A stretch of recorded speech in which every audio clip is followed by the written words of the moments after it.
બાર ગુજરાત બોર્ડનું ઓનલાઈન પરિણામ હવે તમે સરળતાથી જોઈ શકશો એક એપ દ્વારા, જેના માટે તમારે જવાનું છે નીચે ડિસ્ક્રિપ્શન બોક્સમાં અથવા તો પ્લે સ્ટોર ઉપર, અને ત્યાં જઈને તમે ડિરેક્ટલી સર્ચ કરી શકો છો ગુજરાત બોર્ડ રિઝલ્ટ 2021. ત્યારબાદ દોસ્તો તમને અહીંયા કંઈક આવા પ્રકારનો ઇન્ટરફેસ જોવા મળશે.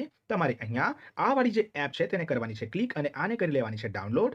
ત્યારબાદ તમે સ્ક્રોલ ડાઉન કરીને અહીંયા નીચે આવશો અને તમારા મુજબ અહીં તમારે આપી દેવાની છે રેટિંગ, અને અહીં રેટિંગ આપ્યા બાદ તમારે દોસ્તો આની અંદર પણ સેમ જે તમે ટાઈપ કર્યું હતું સર્ચ બોક્સમાં એ જ ટાઈપ કરી દેવાનું છે ગુજરાત બોર્ડ રિઝલ્ટ 2021, અને ત્યારબાદ તમે અહીંયા આ રેટિંગ જે છે તેને અહીં કરી દેશો પોસ્ટ, અને પોસ્ટ કર્યા બાદ દોસ્તો અહીંયા તમારે કરવાનું છે અહીં આ એપ્લિકેશન જે છે તેને ઓપન. એપ ઓપન કર્યા બાદ દોસ્તો તમને કંઈક આવા પ્રકારનો ઇન્ટરફેસ દેખાશે, જે ધોરણ 10 અને 12 2021 ના પરિણામની તમે ટેબ જોઈ શકો છો, જેની અંદર તમારે જેની જરૂર છે તેની ઉપર તમારે કરવાનું છે ક્લિક, અને ક્લિક કર્યા બાદ દોસ્તો તમે અહીંયા જોઈ શકો છો કે તમને અહીં ઓપ્શન્સ દર્શાવેલા છે ચેક રિઝલ્ટ નાવના, અને અહીં જેવું આપણું રિઝલ્ટ ડિક્લેર થઈ જશે ત્યારે તરત જ અહીં તમને એક બીજી જે લિંક છે તે તમને જોવા મળી જશે, તેના પર ક્લિક કરીને તમે તમારું પરિણામ જે છે તેને જોઈ શકો છો. તે સિવાય અહીંયા 3 અલગ અલગ ઓપ્શન્સ આપેલા છે, જે તમે શેર, રિફ્રેશ અને તમારું જે પરિણામ પત્રક છે તેનો ફોટો પણ અહીં કેપ્ચર કરી શકો છો. તે સિવાય દોસ્તો અહીંયા તમે જો ક્વિઝની અંદર ઇન્ટરેસ્ટ છો તો તમે અહીં જીકે ક્વિઝ જે છે તેને પણ અહીં આરામથી રમી શકો છો. તો ફટાફટ નીચે ડિસ્ક્રિપ્શન બોક્સમાં જાઓ અને ડાઉનલોડ કરો આ એપ નાવ.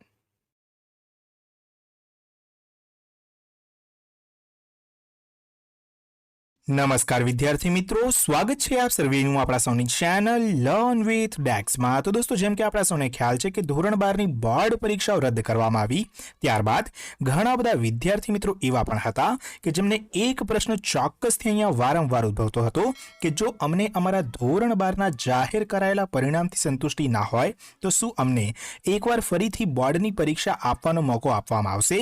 અને આ જે મૂંઝવણ હતી તે થોડીક વધારે અહીંયા જટિલ ત્યારે બની જ્યારે બોર્ડ દ્વારા એવી જાહેરાત કરવામાં આવી કે ધોરણ 12નું જે પરિણામ છે તે અહીં 50:25:25 ના રેશિયોમાં તૈયાર કરવામાં આવશે, અને આ જે રેશિયો હતો તે ખરેખર વિદ્યાર્થીઓને ખૂબ જ વધારે મૂંઝવણ પામાડે એવો આ રેશિયો અહીં નક્કી કરવામાં આવ્યો હતો.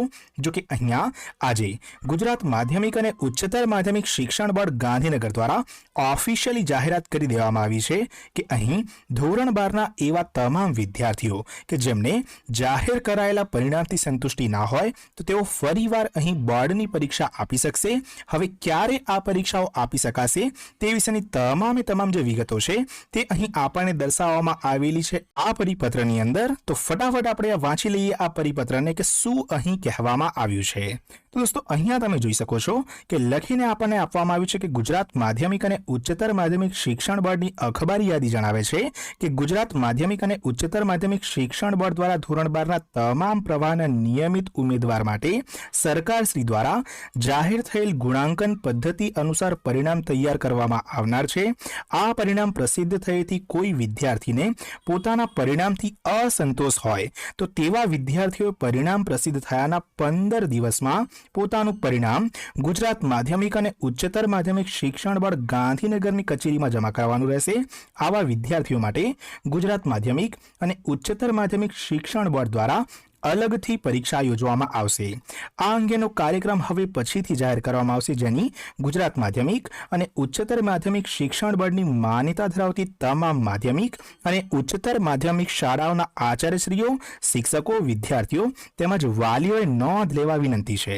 મતલબ દોસ્તો, અહીંયા સ્પષ્ટપણે આપણને કહેવામાં આવ્યું છે કે જો અહીં પરિણામ જે છે તે જાહેર કરી દેવામાં આવે અને ત્યારબાદ કોઈક વિદ્યાર્થી એવા છે કે જેમને પોતાના પરિણામથી સંતુષ્ટિ નથી, જેમને લાગે છે કે મારું પરિણામ કદાચ હું જો પરીક્ષા આપું તો આનાથી વધુ સારું અને ઉત્કૃષ્ટ આવી શકે છે, તેવા તમામ વિદ્યાર્થીઓ પરિણામ જાહેર થયાના 15 દિવસની અંદર પોતાનું પરિણામ જે છે તે અહીં ગુજરાત માધ્યમિક અને ઉચ્ચતર માધ્યમિક શિક્ષણ બોર્ડ ગાંધીનગરની કચેરીમાં જમા કરાવી શકશે અને પરીક્ષા જે છે તે આપી શકશે. અહીં દોસ્તો, જે પણ પરીક્ષાઓ યોજાનાર છે તેના માટે ઓફિશિયલ હજુ સુધી કોઈ પણ ડેટ નથી આપવામાં આવી, પરંતુ હા, એક અંદાજો અહીં આપણે ચોક્કસથી લગાવી શકીએ છીએ કે જો રિપીટર વિદ્યાર્થીઓ જે છે ધોરણ 12ના તેમની પરીક્ષાઓનું આયોજન અહીંયા 15મી જુલાઈથી કરવામાં આવનાર છે, તો અહીં લગભગ 1લી ઓગસ્ટની આજુબાજુ તમારી જે આવનારી બોર્ડ પરીક્ષાઓ છે તેનું પણ કદાચ આયોજન કરવામાં આવશે. તો આપણે એક એસ્ટિમેશન માનીને અહીં ચાલી શકીએ છીએ કે લગભગ 1લી ઓગસ્ટની આજુબાજુ એવા તમામ વિદ્યાર્થીઓ કે જેઓ તેમના પરિણામથી સંતુષ્ટ નથી તેમની પરીક્ષાઓનું આયોજન અહીંયા ઓફિશિયલી કરવામાં આવશે. તો દોસ્તો, અહીંયા ચોક્કસથી તમે જો અહીં પરિણામથી તમારા સંતુષ્ટ નથી તો આ પરીક્ષાઓ જે છે તે આપી શકો છો. એક પ્રશ્ન અહીંયા ચોક્કસથી ઉદ્ભવી શકે છે તમામે તમામ વિદ્યાર્થીઓને કે શું અહીં અમને કોલેજના એડમિશન અહીં મળી રહેશે? તો દોસ્તો અહીંયા એવું પણ થઈ શકે છે કે કદાચ એવા તમામ વિદ્યાર્થીઓ કે જેઓ પોતાનું પરિણામ ઉત્કૃષ્ટ લાવી શકે છે તેમના માટે અમુક જે સીટો છે તે સીટો પહેલાથી જ અલગ રાખવામાં આવે. જો કે અહીં આના પછી પણ કોઈક ઓફિશિયલી જાહેરાત કરવામાં આવે ગુજરાત બોર્ડ દ્વારા એવું પણ બની શકે છે. એક વસ્તુ અહીંયા ખાસ યાદ રાખવાની છે કે ધોરણ 10ના વિદ્યાર્થીઓ માટેનો કોઈ પણ ઉલ્લેખ અહીં નથી કરવામાં આવ્યો. અહીં જે ઉલ્લેખ છે તે ફક્ત ને ફક્ત ધોરણ 12ના વિદ્યાર્થીઓનો કરવામાં આવ્યો છે. તો કદાચ એવું પણ થઈ શકે છે કે ધોરણ 10ના જે વિદ્યાર્થીઓ છે તેઓને પરીક્ષા આપવાનો ફરી વખત મોકો અહીં નહીં આપવામાં આવે. તો દોસ્તો અહીંયા આ હતી કેટલીક ઓફિશિયલ માહિતી જે મને લાગ્યું યોગ્ય કે આપ સૌને જણાવવી અત્યંત જરૂરી છે. તમે કરી દો અહીં આ વિડીયોને લાઈક, તમારા અન્ય તમામ મિત્રો જોડે કરી દો આ વિડીયોને શેર, અને ચેનલ ઉપર નવા છો તો ચેનલને સબસ્ક્રાઇબ કરવાનું બિલકુલ પણ ના ભૂલતા.